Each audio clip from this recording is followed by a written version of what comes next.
રામાયણ, રામની કથા ભારતીય સંસ્કૃતિનો એક મોટો ભાગ રહી છે.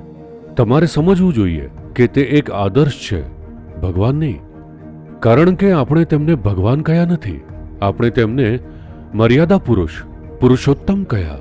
એનો અર્થ એ કે પુરુષોમાં તે બધાથી ઉપર છે, કારણ કે તે ખૂબ ઉચ્ચ સ્તરે છે. તેઓ પરીક્ષાઓ અને મુશ્કેલીઓમાંથી પસાર થયા, પોતાનું રાજ્ય ગુમાવ્યું, પત્નીને ગુમાવી, યુદ્ધ લડવું પડ્યું, પછી પાછા આવ્યા, ફરીથી પત્નીને ગુમાવી, બાળકોને ગુમાવ્યા, પોતાની બાળકોની હત્યા થતા રહી ગઈ, અનેક મુશ્કેલીઓ.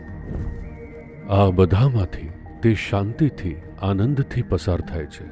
દુઃખ છે, પણ તો પણ આનંદિત છે. તે ક્યારે એ દુઃખને પોતાના કોઈ પણ નિર્ણય પર અસર કરવા દેતા નથી. આ માણસને અનુસરવાની જરૂર છે, અને એ ખૂબ મહત્વનું છે કે તે એક માણસ છે. કોઈ ક્યારેય ભગવાનને અનુસરવાનો પ્રયાસ નથી કરતું. A man means માણસ એટલે જો તે ખરેખર અદ્ભુત કામ કરી રહ્યો હોય તો સ્વાભાવિક રીતે દરેકમાં એક આકાંક્ષા હોય છે, હું કેમ આવો ન બની શકું.